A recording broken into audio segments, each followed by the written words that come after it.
All right. It's a new year. It's fresh right now. Happy New Year, everybody. Gonna get the stream going over here so I can see y'all in the comments. And yeah, hope you guys all had a great New Year's and holidays and all that other fun stuff. Let me know if I'm coming through all right in here. All right, I already see some familiar faces in there. What's up, Great Northern?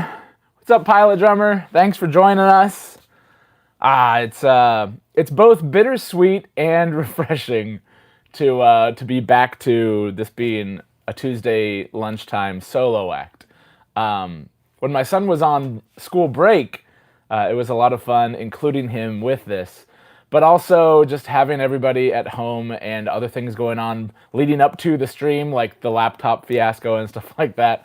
Trying to get stuff going a little bit more hectic, whereas when I'm home, off, just doing my stuff, I can stay to my own schedule pretty easily. So thanks for sticking with me through that. That was kind of funny. But hey, Chooch is in here. Chooch, if you guys noticed, was our Mention Monday, which is a weekly thing that I do to just recognize folks in the community that in particular have been supportive, not just of folks in the community, but to me. I don't know if that came off as self-centered or whatever, but I still want to like their impact on the community is not limited to my channel, but it's kind of a personal thanks, and I've enjoyed doing that. It's been a lot of fun. I started with art. I had to. That guy's done so much for me since I kind of got into doing videos and especially live streams. So lots to be thankful for there. Let's see who else is in here. Metro 161, Captain Andy's in here. What's up, buddy? Oh man, nice. Always nice to have friends in the chat. But yeah, let me know how your guys' New Year's went. If you missed the last stream and you didn't get to tell us about how your holidays went and everything, Christmas and all that other stuff. Yeah, let me know down in the comments if you guys had a good one, if you got some cool stuff.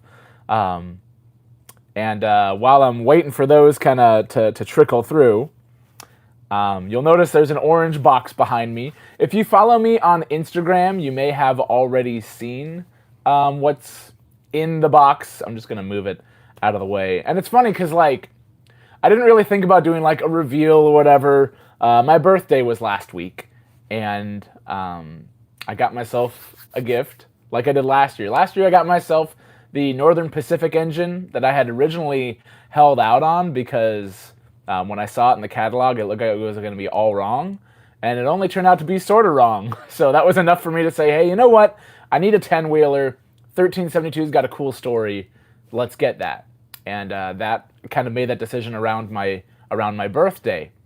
And if anyone in the comments has a birthday that's near like a major holiday, especially Christmas, let me know. Do you guys feel like you end up getting half your presents at Christmas and the other half that you should have gotten on your birthday instead? I'm not trying to slight my family or anything like that.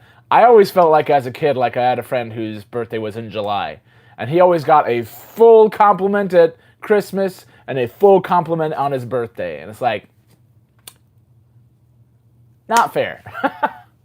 But let's see what you guys are saying in here. Oh, confused shovel. Oh man, I'd be confused if I was a shovel too. Says hello. Washington Railboy's in here. What's up? I'm doing well, Noah. Thanks for chiming in. Good to see you again too. Oh, I got a happy birthday from Mr. Andy. Oh, and Washington Railboys was also last week. Cool. I hope you're not as old as I am. I mean, if you are, that's fine, but oh man, I'm like already feeling like when I check my blind spot, literally on my way to my birthday party, I'm like, oh no, it's literally happening. Pilot Drummer says his wife's birthday is on December 16th. We always try to make it a totally separate celebration. Yeah, it's one thing like if you get your gifts cut in half. It's another if like your celebration is just kind of shoehorned in with the rest of them. Our family is really tricky because we have like 4 major relatives that all have birthdays in January, and so a lot of them end up getting combined just because it's easier to get everybody together. But at least on like the individual days, you end up doing special stuff for him, especially my nephew, because birthday parties are way more important at his age than they are at mine. Chooch says, thanks again, Mike. You're welcome, buddy. Really appreciate the mention. It means a lot. Keep them coming. Yeah, I've really enjoyed doing the Mention Mondays because I feel like it's so easy. Like, the people that do good, just keep doing good. But the folks that, like, are stirring up trouble and such, they're getting attention, but not in a good way. And I don't want to shine light on that. I want to shine light on the folks that are making this hobby more fun for everybody, that are including folks, that aren't talking folks down. Those are the kind of folks that I would like to be associated with, not just on here, but in real life. I mean, I always tell folks at work, like if a customer has purchased a new car from us, like, hey, you're awesome. You were great to work with. If you know, good people tend to know other good people. So if you know more good folks that need a car, send them to us. You can leave out the jerks. Because yeah, good people tend to know more good people. And so it's always fun to kind of be in their company. So I'm consider myself lucky to have a bunch of fun people that follow and support plenty of other things in the community outside of me and my little silly channel here. Happy New Year from Lionel LLC. Don't let the name fool you, although he is pretty much Lionel. Mr. Stu, Mr. Metka, thanks, buddy. Happy New Year to you too. It's like 2026 didn't feel like a huge like momentum. Like, you know, whenever you hit like your 2000, 2010, 2025, when you hit those like divisible by 5 kind of numbers, it's like, I don't know, a little more momentous. But 2026 is a big deal because America's freaking birthday. 250 years of George Washington kicking people's butts. Anyway, that was kind of lame. Thanks for the pity chuckle. I heard you. But yeah, it's cool seeing, like, all last year we saw a bunch of like patriotic trains coming out. Dell got that awesome 1776 beautiful S2, the turbine from Metka, from Stu. There's all sorts of, I mean, patriotic stuff kind of does well with Lionel anyways, but especially this year.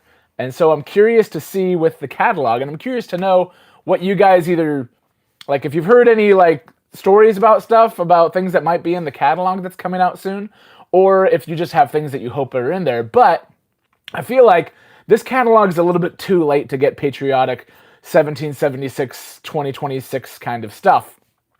Because by the time it arrives, most of the year will be over. So the time to get all the Happy Birthday America stuff, it's happened. Now there's still stuff out there that has finally been released and such that you can now purchase. But yeah, I'm not expecting quite as much Stars and Stripes kind of stuff in this catalog. Who knows? Maybe they still will, because I'm sure you can still crank some of that out. And I mean, I got an engine out of the catalog as early as like I think it was August or September. It was a Lion Chief 2.0, my Mikado. First engine I ever purchased new. And yeah, it, like everyone else is like, I'm waiting on this fancy Legacy. I'm waiting on this fancy Vision Line. I'm waiting on this. And it's all like Christmas time by the time they arrived. And I'm like, I got my mic and it's running great. And you guys are still waiting months out. So maybe if there is stuff in the catalog that's still like patriotic themed, maybe it's more like your Lion Chief and rolling stock kind of stuff. Stuff that's easier to roll out. Because it just seems like it takes forever to get the scale stuff going. I'm sure it takes longer to produce them a little bit as well, but not months, I wouldn't think. But yeah.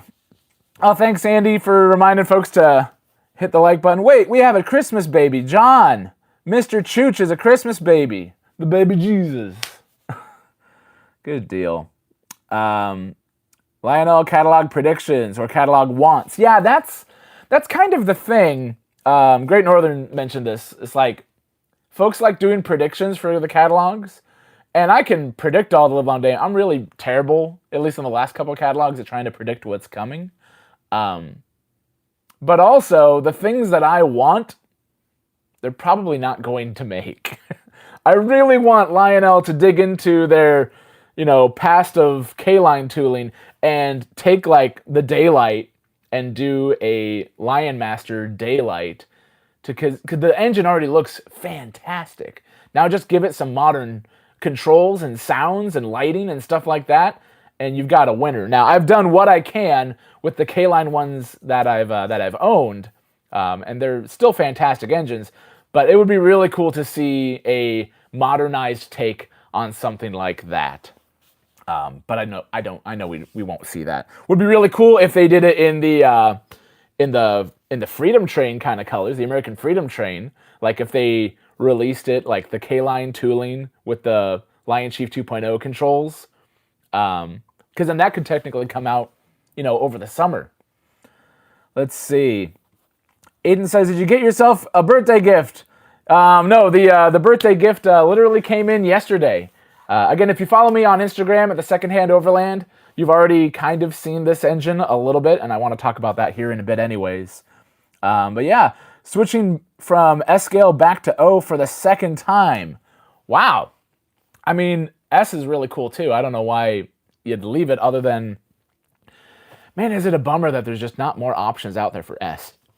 I actually didn't really even know about S until we were already into O. There's a big gap in my model railroading career, I suppose, if you want to say that. Happy New Year, Daniel. Thanks for joining us. Wait, it's 250 years of America and 50 years of Captain Andy? Okay, that's like the most American thing I can think of. Wait, that means you were born when the American Freedom Train was chugging out there. That's cool. That's even cooler. I noticed in the third rail catalog that they did, and they've got the Freedom Train in there. I'm pretty sure it was RJ posted like Amtrak's finest steam engine or best steam engine, because yeah, Amtrak technically operated, and it's also when my son first saw the Freedom Train colors, he's like, "Look, Dad, it's an Amtrak Daylight." You're kind of not wrong, but they did those colors up more so for the anniversary and less so for the fact that they just are Amtrak's colors. You could also, I suppose, if it's red, white, and blue, say that Amtrak is French. But they're not. Thank God. Let's see. Ives Guy, what's up, buddy? Oh yeah, Confused Shovel says, Lion Master Daylight in American Freedom colors would be amazing. I agree. Especially since that would probably tick off all the eBay scalpers that have the K-Line American Freedom Train for like $2,000 on eBay. Oh man. Even though Lionel's prices are on the rise, a Lion Chief 2.0 American Freedom Train K-Line reproduction would be cheaper. And better to run.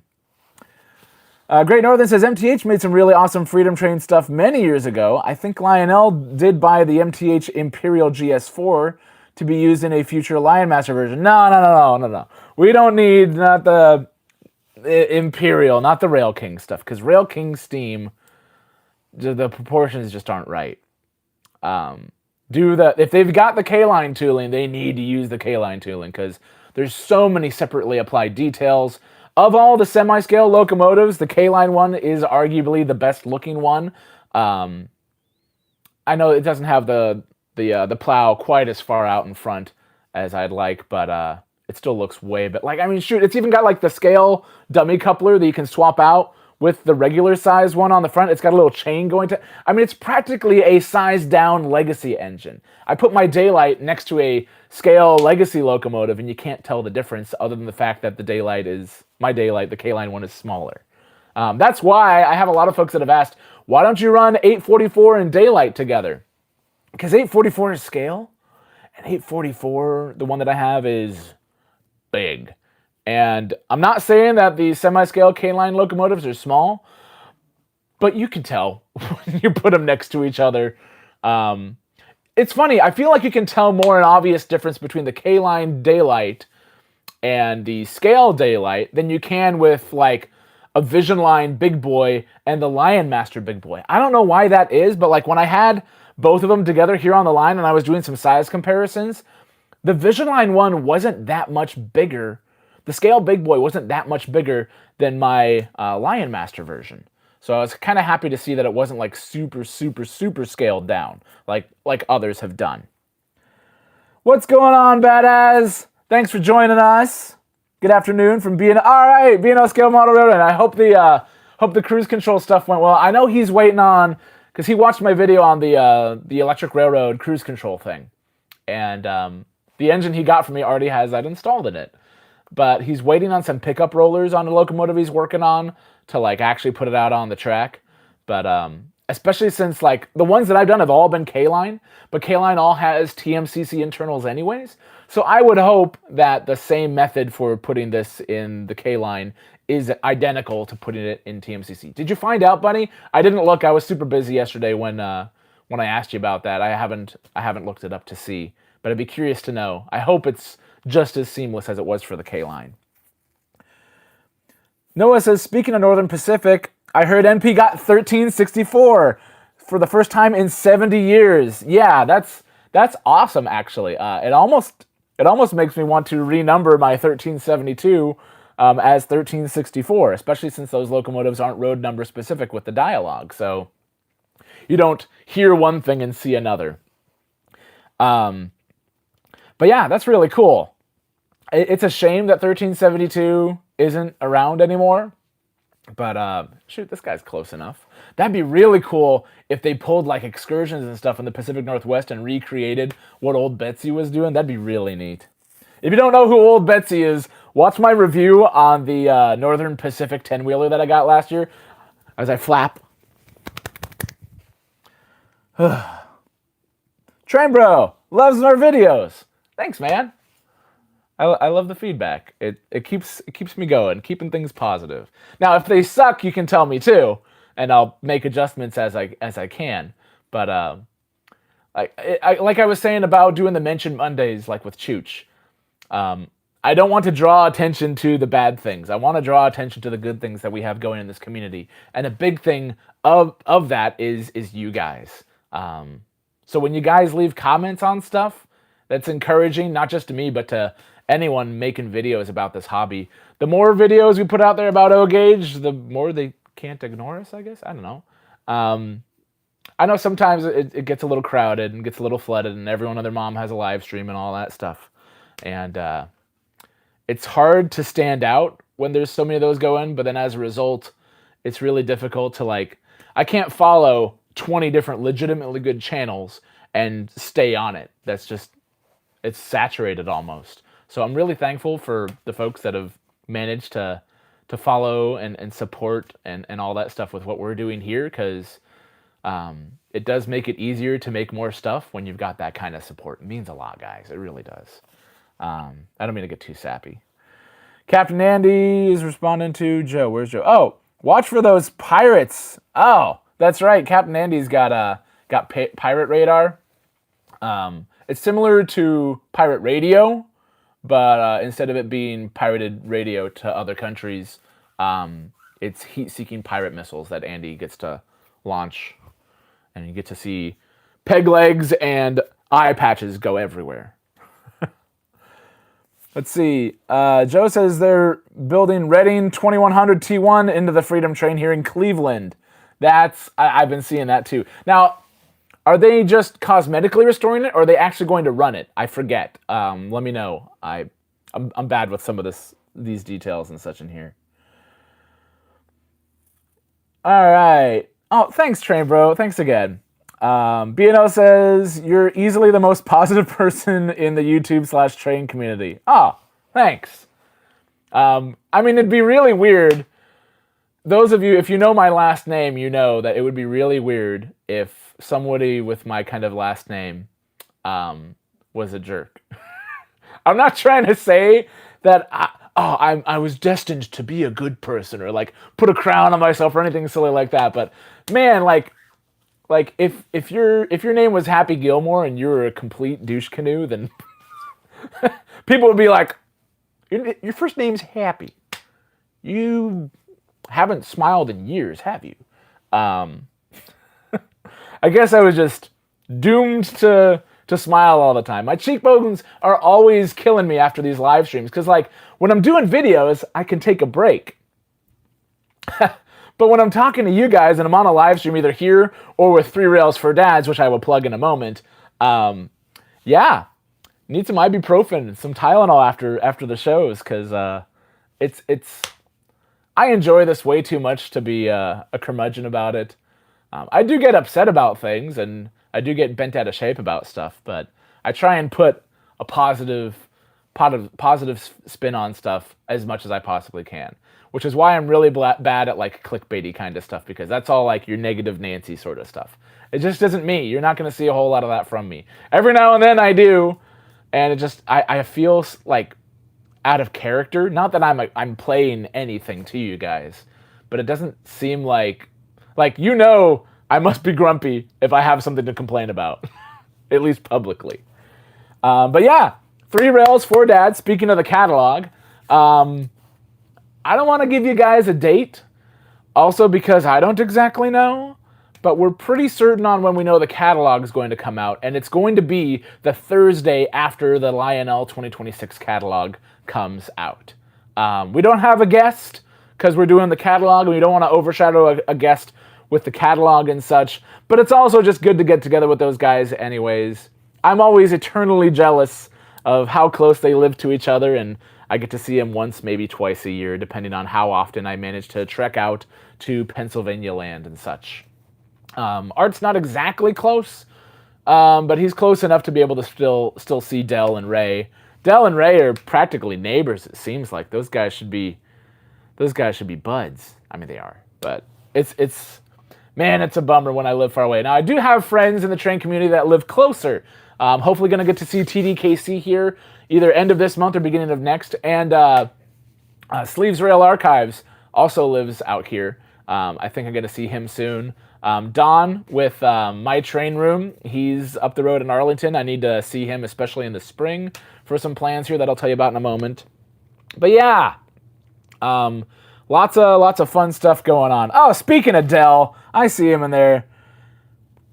Dude, I get it, Dell. He can't stay long. He's got afternoon errands. I've been doing errands all morning. I built a snowblower, did some laundry, walked Daphne, and dropped off some gluten-free cupcakes that we forgot in the fridge when we went to the party because one of our friends will die. So I literally just, like, instead of eating them, like, oh, I guess they're just left over, I delivered them to him and said, thanks for coming to my party. Here's some gluten-free cupcakes. I felt really bad about that. I think my wife felt more bad about it than I did because she was trying to remember everything getting out of the house. And Colin and I are just playing down here before we went to the party. And she does so much work. Last weekend was amazing. So shout out, wifey. I love you. That was amazing. Let's see. Oh, Harry's Model Trains. I am Harry with no hair. Wait, did you normally have hair? What happened? Was there like a fire? Wait, did you try and get into Kevin McAllister's house and you got the blowtorch on your head? What happened there? Oh, the Reading in Cleveland. I must have missed it. Let me move it up. Someone said, will be a runner, hopefully. 2100 will be a runner, hopefully in the summer as an oil burner. Cool. And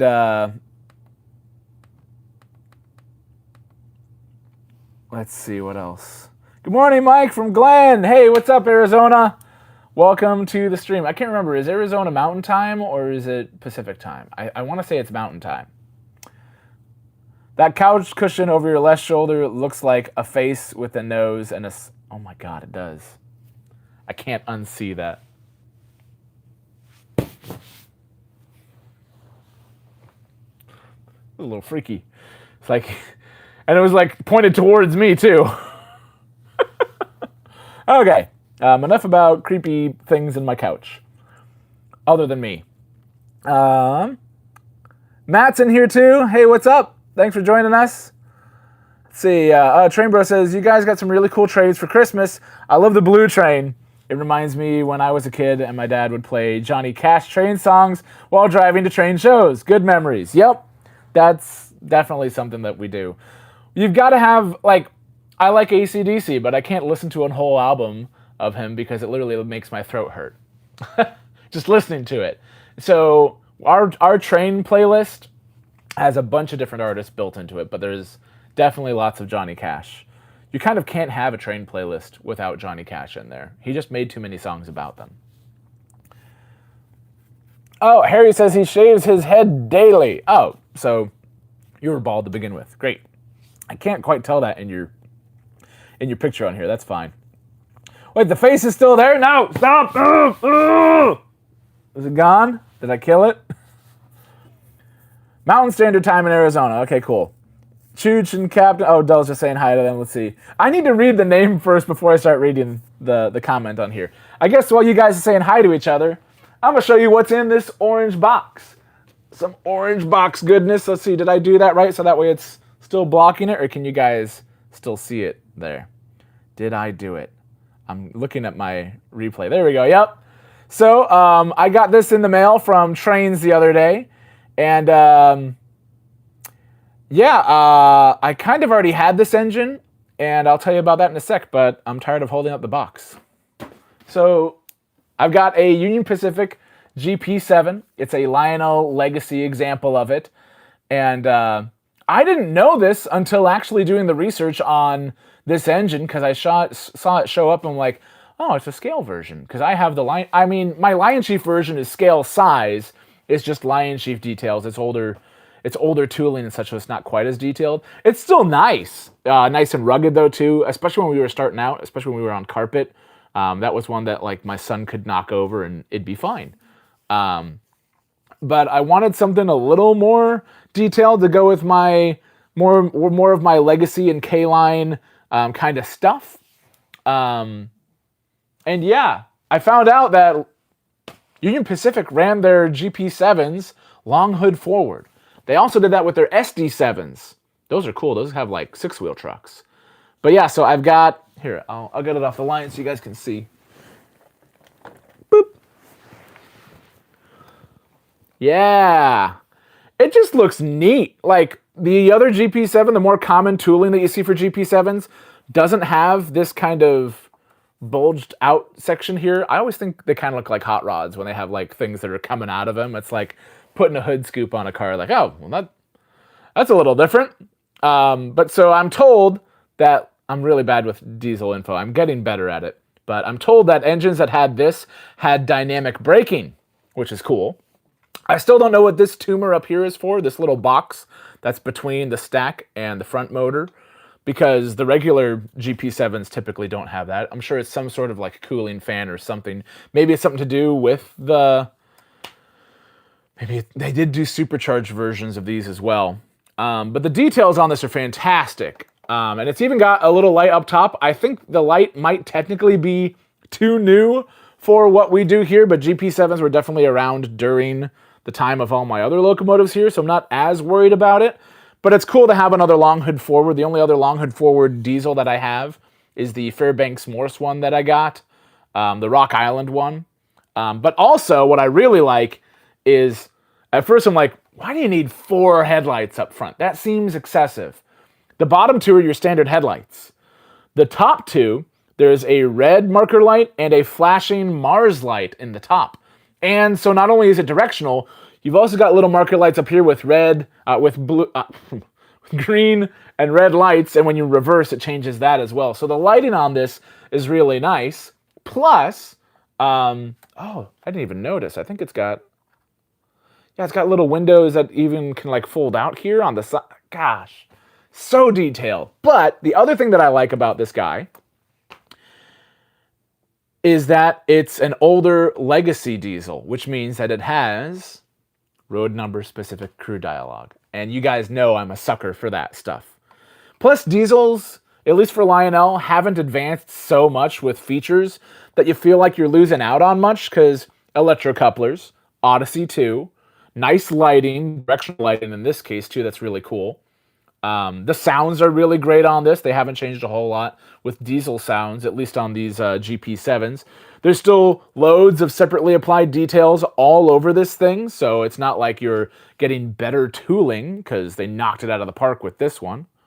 Although it looks like I might need to fix... Oh, maybe... Can that guy... There we go. The little uncoupler here was flipped around. Maybe that was causing some resistance under there. I can't tell. But anyways, if you take this and you take a modern Legacy, the only thing that you're going to find is different is you have Bluetooth control as opposed to just going through a bass, which is fine because I have a bass, and that you lose that cool road number specific dialogue. So to me, the older diesels, the early Legacy ones, and even TMCC engines, I love my Missouri Pacific RS11. That's a gorgeous engine and super solid to run. It has fantastic sounds, but it doesn't have a quilling horn. This does. So early Legacy, to me, is really where it's at, especially for diesels, because other than the smoke, like, I mean, they all have smoke anyways. The diesel smoke is nothing to write home about.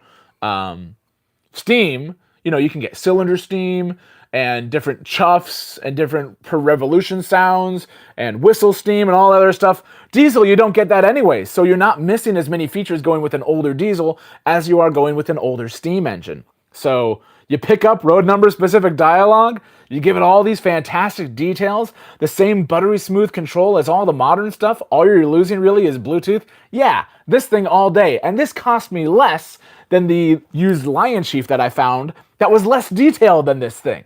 So, I don't know, I feel like I got a home run with this. Really happy to have that one here. Now, I know you're probably asking, actually you guys could probably care less about what happened to the Lion Chief, but I'm going to tell you anyways, because if you live close to here and you've ever been to the Nebraska-Iowa Railroaders Clubhouse, you'll see a familiar friend rolling around there. I donated my Lion Chief GP7 to the Nebraska-Iowa Railroaders. So if you show up there and you want to run an engine, there's other club engines you can run, but there's one that has a little Dadified sticker that I left on the top and the remote that I left with them. And it wasn't even like 10 minutes after I told the guys there that I had donated that there was literally one of the club members was back there sitting, running it, doing the sounds. He was always honking it whenever I got close, like he was sneaking up on me, like, Meep.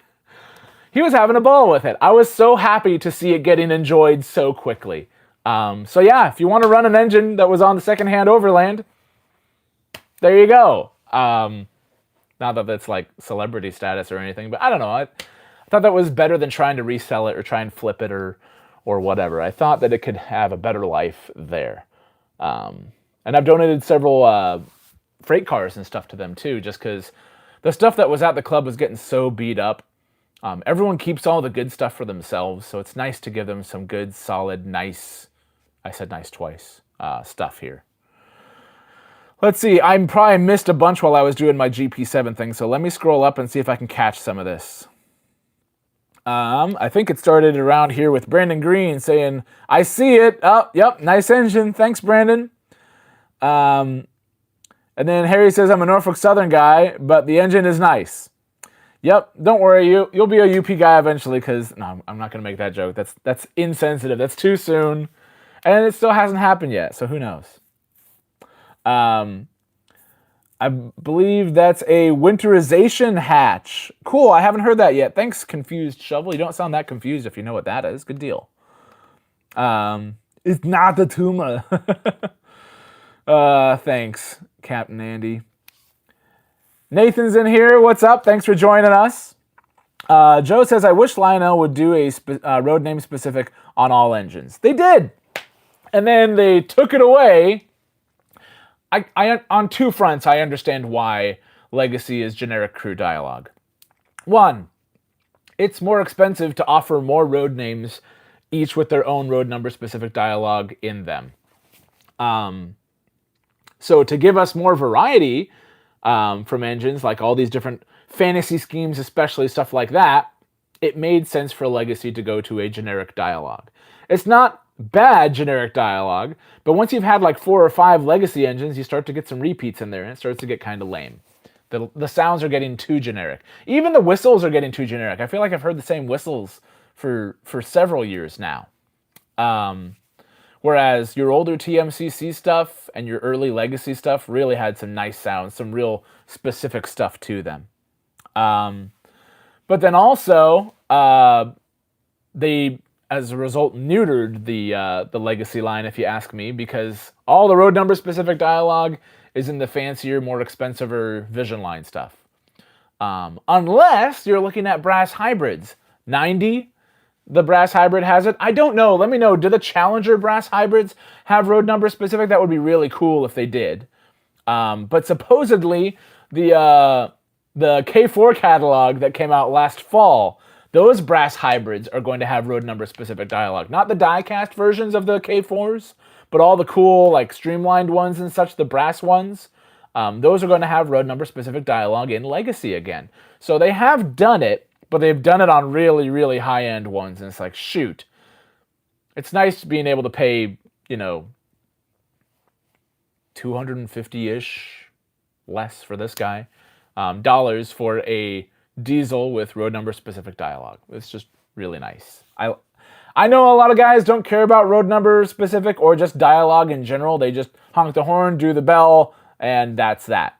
But it makes it more fun for my son and I down here. And also, as I've realized, like, if we're running multiple trains, if I want to know which engine I'm hooked up to, especially since the whistles are all starting to sound a little similar, I can just click the talk button on it, and he can tell me which one I'm on. I lose track sometimes. Sometimes I got like 4, sometimes 5 engines running at the same time. Ah! What's up, James? Brother James is in the house. I hope I hate everything in the new catalog. I had to read that twice at first because, like, hope and hate were almost switching words with me there. Oh, interesting. Great Northern says some of the early Legacies still had Pullmores. I know my early Legacy 844 has a Pullmore in it, or maybe not a Pullmore. Maybe, or is it a Pitman that you're thinking of? I want to say the 844 has a stronger motor in it. Let's see. Oh, Nathan's got one. Let's see. Is that cab forward next to you? I really like those, and they look awesome to me. I know other people find them weird, but I don't find them. I find them to be a unique history, and I'm glad there's one left. And specifically, yes, that is a cab forward, and that is the one that's been preserved in Sacramento. That's 4294. And originally, I got that engine. I was originally going to just take it on loan from trains.com. That's trains with a Z. Art and I, several summers ago, got together and said, hey, between the two of us, we can do a nice Lion Master steam engine live stream video. And that was really fun to do with him. I don't know why I used that voice. But between the two of us, and we did have some duplicates between the two of us, but we had at least one of every type of steam locomotive made in the Lion Master lineup. And I just hit the camera thing. Sorry, guys. And so he didn't have a Hudson, so he got one, but he gave it back to Trains. It was essentially on loan to him. And I was thinking of just loaning out to myself the cab forward. But the more I thought about it, I'm like, well, it's Southern Pacific. We do that sort of stuff here. And the more videos and stuff I saw about it, I'm like, this is going to be a cooler engine. And it was a great price anyways, so I picked that sucker up. Had a couple things I needed to fix on it as a result of said great price, but I kind of expect that. And it's running fantastic. And my son, it made it into his top 5 this year. I don't know why it didn't the year before, because we totally had it the year before, but whatever. He loves it. We love running it. It's really cool that I feel like of the Lion Masters that Lionel has produced, the cab forward, I think, is one of the final, like, new designs that they made for the lineup. And as a result, it's really nicely detailed. Yeah, it's sized down from the scale one. We knew that already with Lion Master, but it's still a good size. And there's lots of separately applied details, more so than on the Challenger and Big Boys that I have that are Lion Master. And the running gear, they didn't skimp on any running gear. It's all there. They even have the little stars in the middle of the wheels. These are details that normally get left out of semi-scale locomotives, and they didn't cut any corners on the cab forward. My son wants me to find a daylight cab forward, but I don't know if I like the engine enough to have 2 of them. I don't know. We'll see. If I can find one for a good price, I'll get one. But the daylight fantasy-colored cab forwards are always spendy, whether they're scale or Lion Master or otherwise. Rick's in here too. All right. Yeah, I'm kind of in the same boat as Brother James because Legacy Steam has left me. I mean, I know technically like the sale prices on them and they're in like the upper 800 range. Like, I don't get many diesels, and usually when they do diesels, they're more modern that are in the catalog. I've kind of got the ones that I want already. My collection is getting to the point where there really isn't a whole lot of other things that I really need that Lionel hasn't already made before, that I've already gotten that have been cheaper. Secondhand stuff.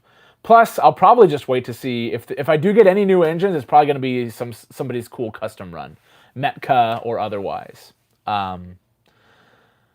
But yeah, I'm hoping Lionel surprises me with some stuff in the catalog, but I did not get anything out of any of the fall catalogs, and I did not get anything out of the... I didn't think I get anything out of the catalogs. I just got stuff that were custom runs. So yeah, it's the secondhand Overland, people. Let's see, who else is in here? Nathan asks, how did you start your YouTube channel? Where did you begin? And why I started YouTube was because I was jealous of my sister having a YouTube channel and wanted to be part of the action anyways. And everyone's got their reasons for doing stuff. I've always, like, even before I started the YouTube, I always liked making videos. I always like whenever there was a class project and it had to be a video, it was my camera, I was filming, I was editing. Sometimes I had a say in the screenplay and such, but yeah, I always liked making stuff, trains or Nerf blasters or otherwise.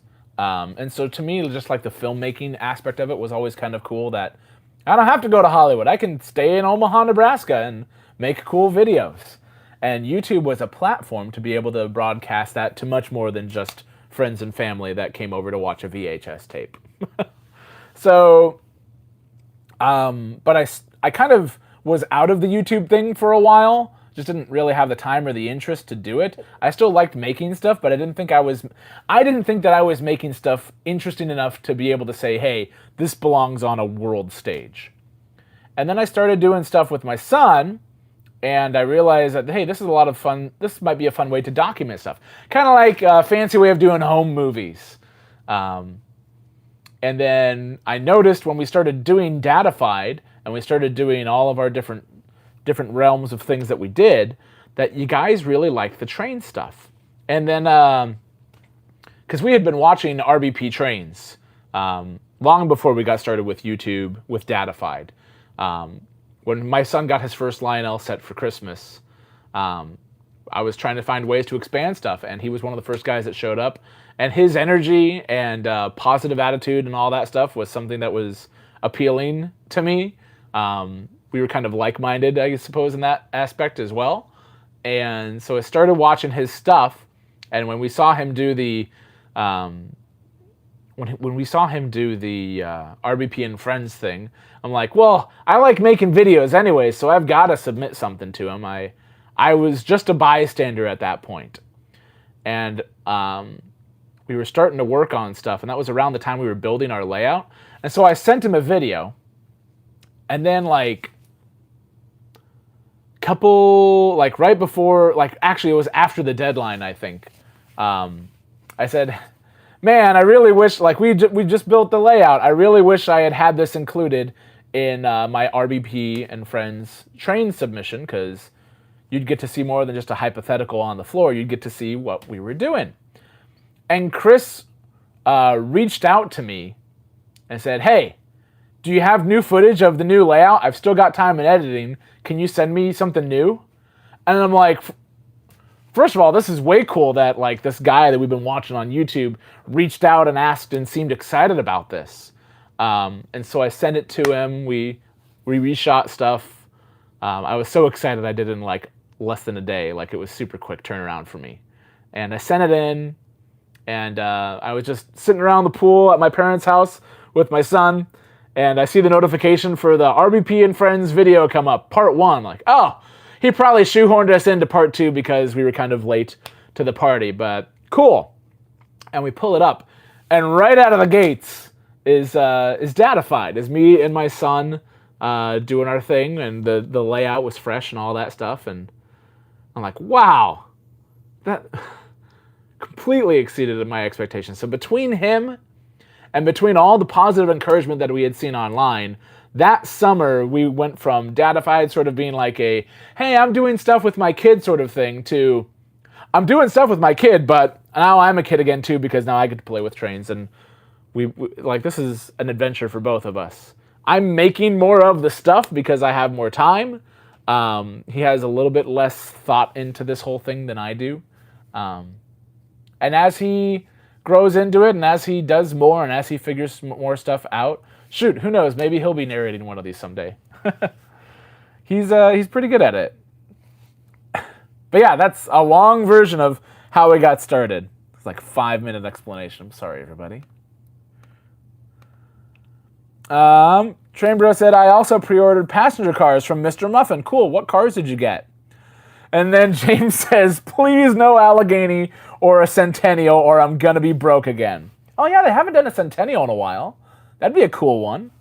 They won't fit around here, unfortunately, and it's too new of an era for us to run a Centennial. I might make an exception, since we've got 6900 up there on the hill, hanging out with my favorite big boy ever.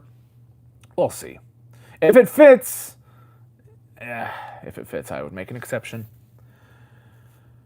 Sometimes it takes a while for engines to grow on you, Steamrow Willie says. Yes, absolutely. It took me a bit to kind of... It's not an attractive design to me for the cab forward. It's a unique design that's different from anything else that we have on the line.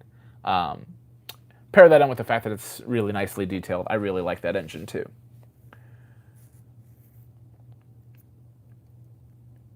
Rick says, what's up, Mikey? He likes it. I need to... Oops, wrong button. Trainbro says he got, for Christmas, he got a Lionel B&M T1 Berkshire. Very cool. That's a nice gift. Will American Flyer get anything in the new catalog? I'm pretty sure Lionel said they're not doing any more. I think they still have support for it, but I was pretty sure in a catalog they said they weren't going to do any more new American Flyer, which is a shame, because they were, of the folks that were still making American Flyer stuff, they were the biggest one. Everyone keeps saying there's a Vision Line Allegheny in the new catalog. Maybe there isn't, because Gold Standard's already made like a fake version, like just kind of poking fun at it. So it's like an April Fool's thing. Like if you make fun of it, if not make fun, but like if you like make a joke out of it, then it's probably not going to happen. I see that all the time in car stuff too. Oh, this is the 2026 version of this thing, and it's just a Photoshop render thing. Oh, Stu is not going to leak anything to us here, which either means that he doesn't know, or he does know and he values his job, and I'm totally fine with that. Especially so, like, if I know something earlier is coming, the difference between knowing it this week and knowing it next week, it's not going to, like, change, like, oh, I have one extra week to save up for this astronomically overpriced train. That's not going to make a huge difference. It's still going to be expensive. Trainbro says, I pre-ordered an Atlas L&N heavyweight car. Oh, the heavyweight cars. Cool. Good afternoon, children. Thank you, Newt, for joining us. Should turn me into a newt. A newt? I got better. Props if you can name that movie in the comments. Let's see. Oh, happy belated birthday. Thanks, Will. Thanks, buddy. Yeah, speaking of Will, I was literally just revisiting train travel plans for 2026. My original plan, and I might still stick with the original plan, is to, in the spring, go to the Rocky Mountain show in the Rockies. I forget what city it's actually in. But Will would go to that one, and I think Stu would go anyway, so it'd be cool to catch up with those guys and experience a different show. I have to check on timing with that, too, still. I think it's an okay weekend to go. But anyways, I've been getting a lot of pressure from the 3 Rails 4 dads to not go to York in the fall, but instead to go in the spring, because they're like, oh yeah, no, the whole thing's changing. I don't know whose voice I'm trying to do there. I think I'm trying to do a Ray, and that's not a good Ray. Got to talk more about Grisbaskis if I'm doing a Ray. But no, I think with the changes that are coming, I think there's a little more uncertainty with the fall show. So it sounds like the spring show is going to be the party. And if that's the case, I don't want to miss it. So I would then flop my plans. I would go to Rocky Mountain when it comes back around on the other side of the year and do Spring York instead. But Spring York is like the week after my wife's birthday. So I need to check on birthday plans and make sure I don't screw that up. But yeah, either way, I do plan on going to Rocky Mountain, so either way, I'm going to get to see Will, so that'll be fun. The previous Lion Chief S2 turbine was canceled. It wasn't a shock as they used the MTH tooling. Oh, yeah. What's Bantam mean? I keep seeing that name come up. Is that like a certain engine that... Because I've seen it with the J, with the Daylight... with engines that could kind of share some parts there. I don't know what Bantam means, or Bantam, or whatever. Sunset Models, what's up? Hey! Now, of new trains that I'm excited for, I've kind of teased this enough times, but I'm just going to come out and tell you guys, especially since we're approaching the hour mark. I pre-ordered a third rail locomotive. And I double-checked with Johnny, with Optimus, to make sure that it would run around these not so prototypical curves around here. That is if not the price, like to me you can justify the price when you have that high quality, super detailed product before. Because I have seen a third rail product. My buddy Sleeves Rails brought over an 07 Mikado for Great Northern. And you park that thing next to a legacy engine, you can tell the difference.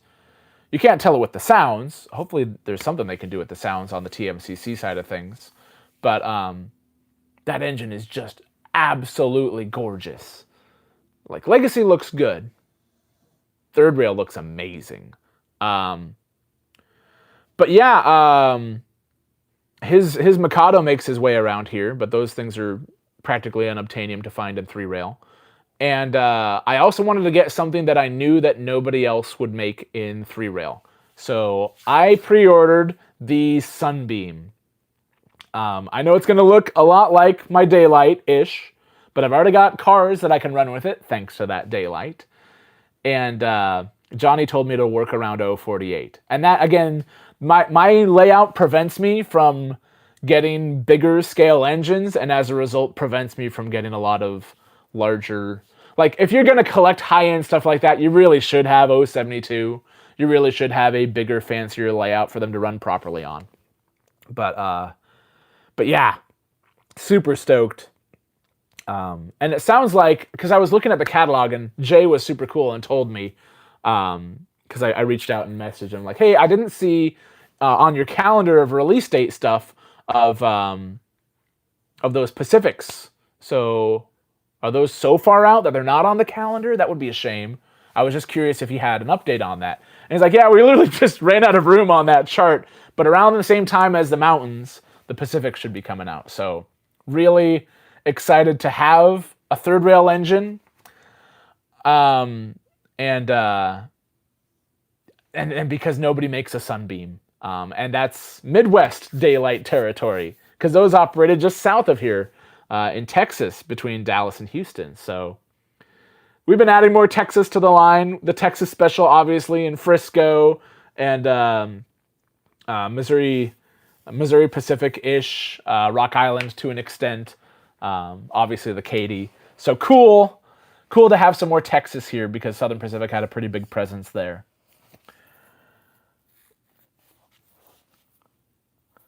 Let's see, what am I missing? I'm missing all sorts of fun. You guys are having more fun in the comments than I am talking.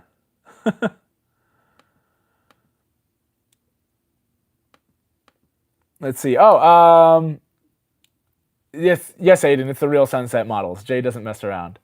Rocky Mountain in the fall isn't the best, even though it's like 5 minutes from my house. The spring show is great. Nice. Bantam was a smaller than semi-scale tooling. They gave it a name. That's fascinating. Thanks for letting me know. I didn't know. I always see that name getting thrown around out there. I didn't know what it meant. Let's see. Jay, will you be setting up during the show for Rocky Mountain? Let's see. For spring, most likely. It's another reason to go in the spring then.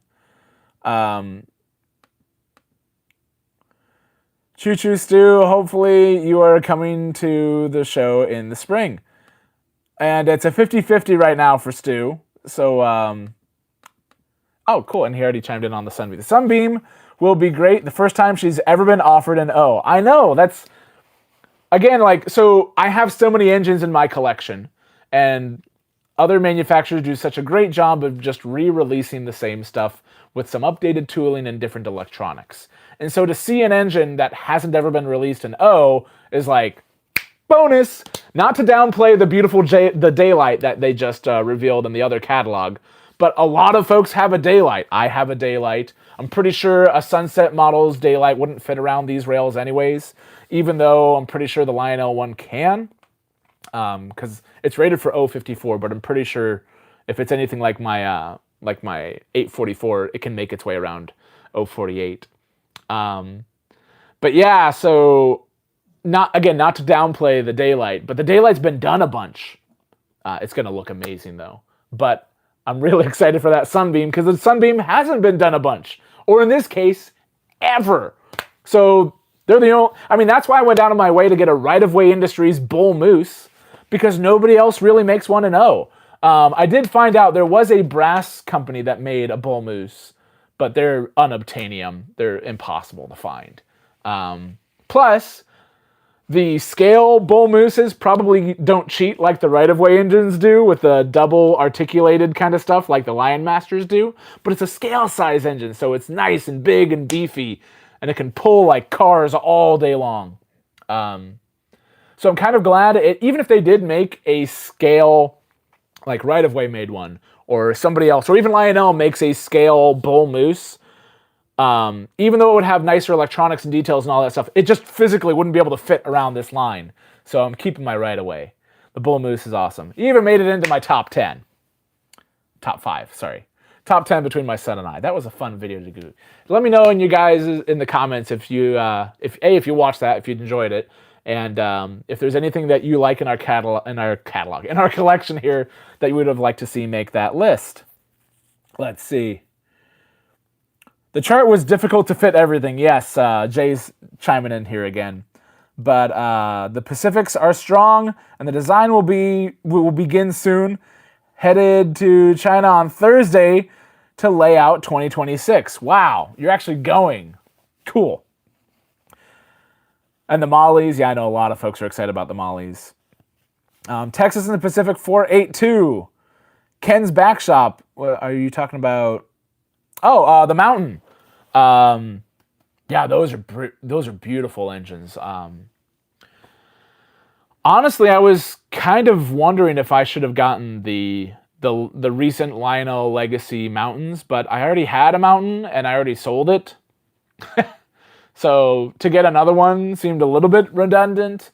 And our blue engine that we got instead, that big beautiful Frisco Meteor. So glad that's our blue steam engine. It's gorgeous. Can't wait to do a video on that.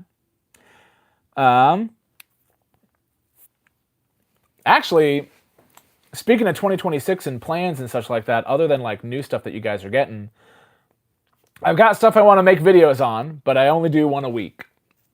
So I'm trying to figure out what I should do next, because the pecking order gets a little bit tricky. I still haven't made, like, sometimes when you get a new engine, the first thing you do is make a video about it.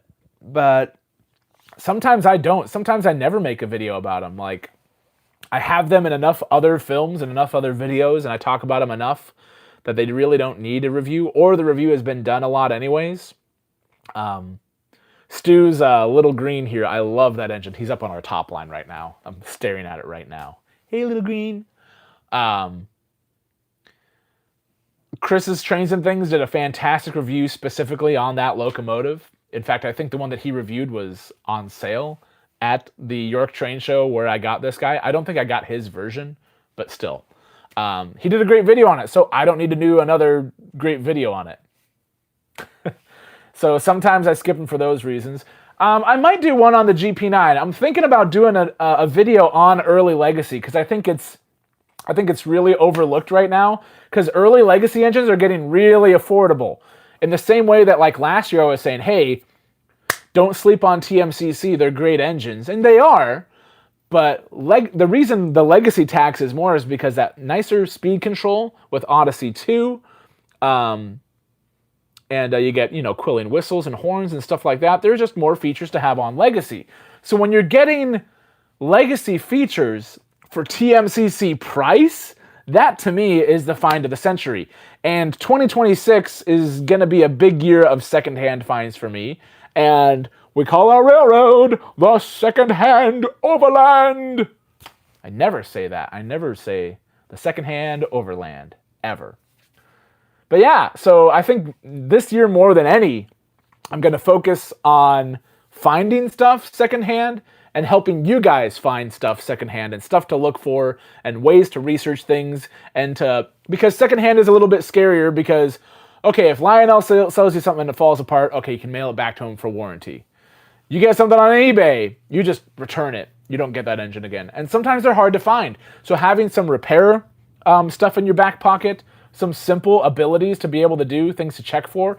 But also, again, and I've done videos before on like finding things secondhand, but I feel like as I've been doing it more, I've gained more experience with that, and I want to impart that on you guys so you can get cool trains and not pay buku bucks for them. Jay's out of the hole on this one because I can never find secondhand third rail stuff that I want. It seems like the folks that get third rail stuff just hang on to them. Because they've been making engines forever, and there are ones out there on the secondhand market, but like if you're looking for something specific on Lionel or MTH, way easier to find those than it is to find a third rail engine. So I think he's kind of safe. It's a unique perspective, I suppose, I have on things that mostly pertains to our Lionel stuff because, again, they've made this stuff before. So getting stuff secondhand is really important for keeping the cost of this expensive and financially draining hobby. Keeping that cost down is a big deal. And with things costing more in 2026, and I'm pretty sure none of y'all are making that much more than you were before anyways, to me, I can help you more instead of like, new stuff, don't delay, buy today. That secondhand tips on how to find stuff nice is going to be more important than ever. So that's kind of what I'm going to try and focus on more and what I foresee being more useful to you guys. Because at the end of the day, I want to impart whatever knowledge I have onto you guys so you can learn from my mistakes and come out the other side even better than I did. So, yeah, that's... shoot, we went over an hour. Well. 24 likes and 25 watchers. That's a great ratio. I am very happy with that. Thank you, guys. Let's see. Yep, Aiden already said. I know what's in the new Lionel catalog. Newt does. Oh, well, I guess Newt can tell us because Stu can't because Stu doesn't want to lose his super cool job. So you got nothing to lose, Newt. Or better yet, just like email Ray the wrong stuff and just troll the heck out of him, right? Mike, who's on the show this month? We are! Yeah, the catalog, both it being the catalog release and also it being our anniversary, it's fun just to get the four of us together. Plus, we don't want to have the catalog overshadow a guest, but got some cool guests lined up for 2026.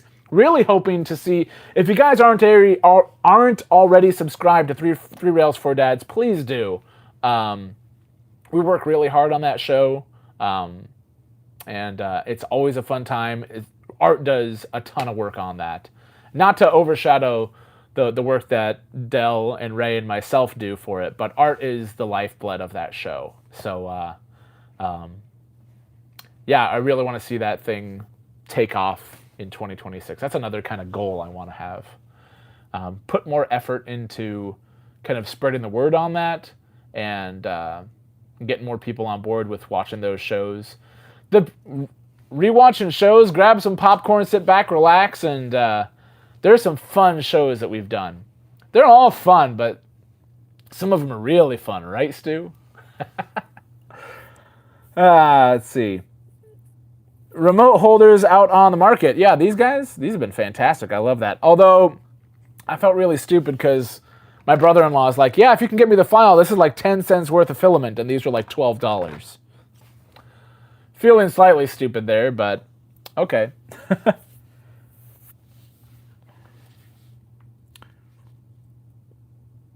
What do you got? Oh, he's talking about what's on my layout. These are just the remotes for it. Oh, Austin's in here. What's up, buddy? We need to do more train stuff this year, okay? New Year's resolution. We finally got to meet Madison. She's super cool. That was fun running Indy at the zoo for the Zoo Lightful. That was fun. Let's see. Paradox or of thrift? Whoa, wait. Tom's in here. See, again, I read the comment first, then I see who said it. Come on, Mike. Get better at this live stream thing.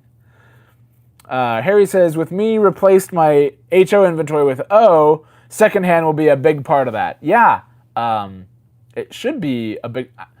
I think a lot of YouTubers focus on the new stuff because that's what gets the clicks. That's what gets attention, is buying new stuff. But I still want trains. I just don't want to pay, that much money for them out of the catalog and wait that long. I'm really impatient. Finding secondhand stuff, especially Lionel and MTH, is much easier to do. I do what I do, Will. That's true.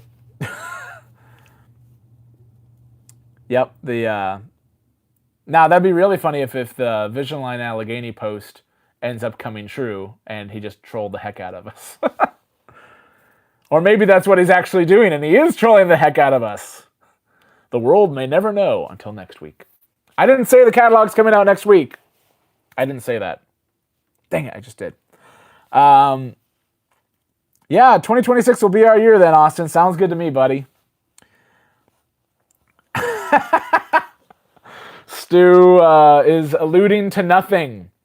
Pay no attention to the man behind the curtain.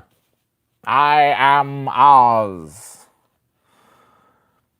Tom says, according to Ray, it's Big Steam that gets the clicks. Which is funny because he doesn't have Big Steam, and I keep giving him crap for that. Yep, my train room's in here. Hey, Don. It says, secondhand allows me to upgrade. I mean, you got some nice trains anyways, but secondhand just makes... Now, secondhand has its faults because you can run into sketchy stuff or worn out stuff or broken stuff, or you can't find parts for stuff or whatever. But again, there are things that you can look for to protect yourself from that stuff and things you need to know in order to make basic repairs. I get so much use out of my little toolkit just from not even fixing broken engines when I get them for a discount online, but just maintaining and taking care of your engines. So even if you do have new stuff, shoot, ask Eric's Trains, ask Tom, ask anybody knowledgeable about, especially big expensive trains. You still got to know how to fix stuff because things do go wrong a little bit. And if the women don't find you handsome, at least they'll find you handy. So there's that. Hi, Jimmy. Thanks for joining us. I'm going to wrap things up here hopefully soon because my voice is taking a beating. Getting me to shut up is still the trick in 2026. Let's see. Newt says, I've written like 4 Ray jokes and erased them because he's not in here. Well, you know where Ray will be? On our live stream with 3 Rails for Dads. So Newt, just build up a small army. Make sure they all subscribe. And then just have at it. It's so funny, though, because I was on one of Nick's Crossings live streams, and he made me a moderator for it. And the first thing Newt says is like, "Hey, if you see Newt if you see Ray in the chat, ban him." And the first thing Ray told me later is like, "Hey, if you see Newt in the chat, ban him." I'm like, I feel like I'm just like a cog in the machine at this point. I'm the middleman in their fight. It's okay. We still love you guys. And it's a healthy relationship. The difference is that Newt is doing a better job. the the pictures that he's been releasing with Ray, with like the cartoon AI Ray, those are like O-gauge gold.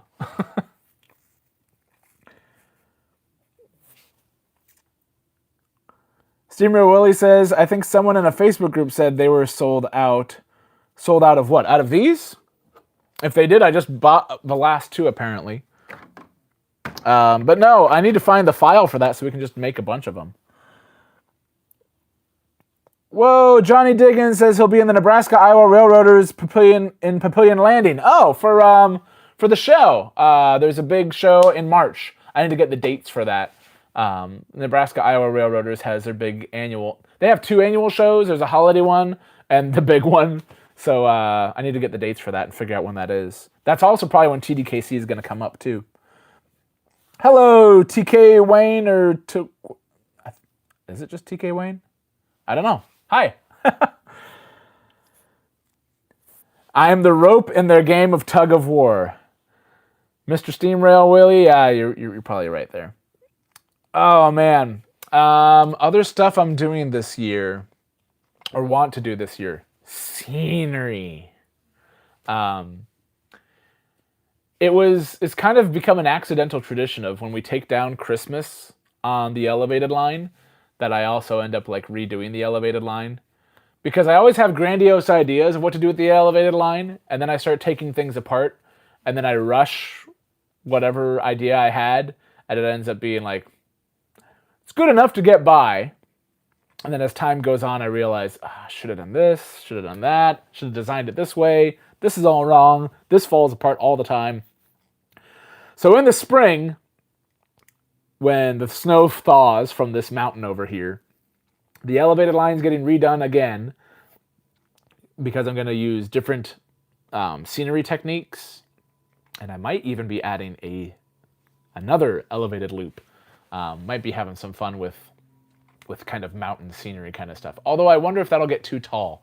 It just depends on where things end up laying.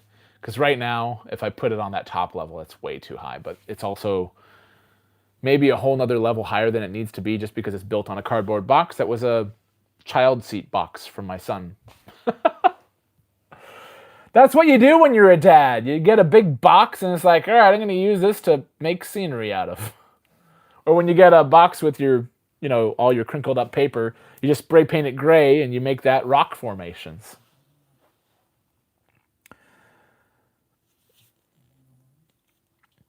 Frank is asking, what did I use for grass? Just starting my layout. We used outdoor carpet from Lowe's. There's a lot of different home improvement places and such that have outdoor carpet, but the Home Depot one was just too cheap and it was flaking apart. And the Lowe's stuff has been really nice to use. I like the different like kind of colors in it too. It makes it look slightly less fake. And the carpet also, when you put it on top of a table, acts as a little bit of a sound barrier there too. And we have Fast Track, and Fast Track gets noisy. So it certainly helped with that stuff. I've enjoyed working with it. It's done great here. And I kept my scraps from cutting all this stuff out for our weird shaped layout. And I've used those before for other scenery elements on the elevated line. So it's been nice to incorporate that type of green and such everywhere. And it goes well with other types of scenery elements. I've enjoyed it. And they just came in like 4x6 rolls, again, from Lowe's. So I'm not really good at measuring stuff when it came to this layout. I just kind of bought stuff, and then when I ran out, I go out and buy more. And then when I had an excess, then I would just roll it up and store it underneath the layout for future stuff. I didn't get exact measurements of everything, of the types of materials that I would use. But I think it took a roll and a half from Lowe's. No, two and a half rolls, because we did one roll mostly for the switchyard side. We did one roll mostly for the elevated line side. And then the pieces, the scraps of those, and a third roll helped fill in this back stretch here and back over here. So not perfect, but it's been fine. Plus, it's a good depth. I was able to cut in some of my Menards buildings, so that way they're not just sitting hanging out on top of the carpet. But it's got enough grip to it to be able to kind of help hold things in place, but not so much that the fibers are like knocking people over and stuff like that. So yeah, really enjoyed working with this stuff. You need a bump and go trolley. Oh yeah, maybe I could do that with another elevated line thing. Might be fun.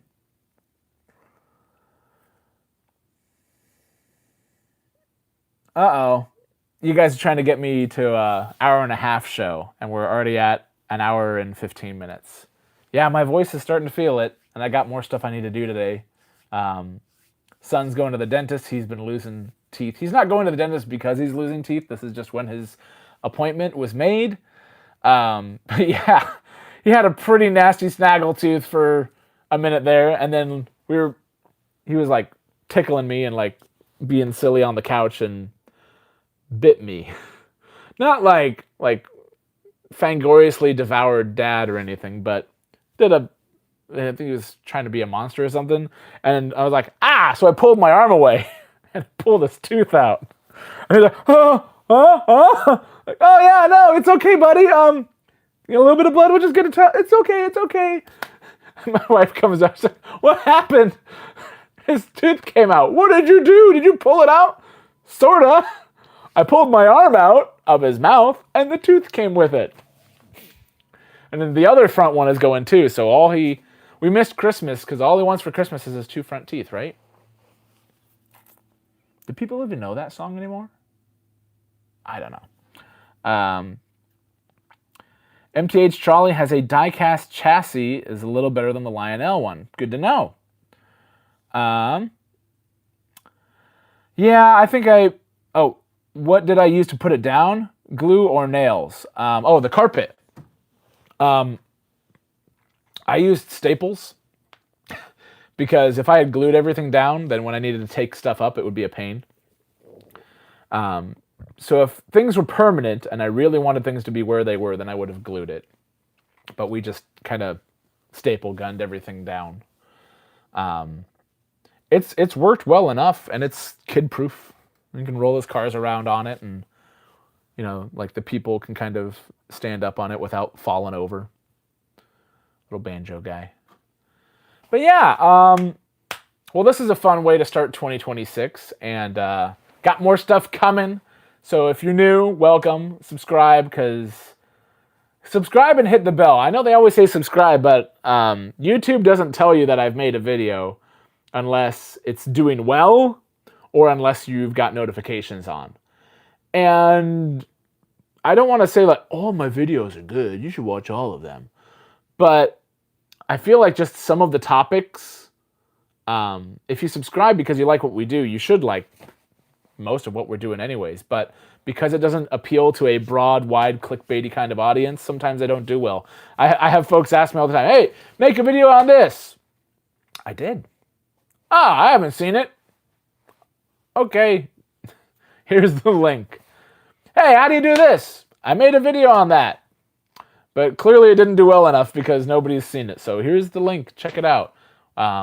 Making weekly videos is a lot of fun. It's a lot of work. But you guys are worth it. It's a lot of fun doing this stuff. It's really rewarding. So thank you for a great 2025. Looking forward to 2026 with doing stuff with you guys, doing stuff with the layout, doing stuff obviously with my son, with all the Freedom Train stuff that's going to be going on this year, Big Boy and 844, and all the other cool excursion stuff that's going to be happening. This is going to be a fantastic year. So thank you all for your support. Thank you all for watching.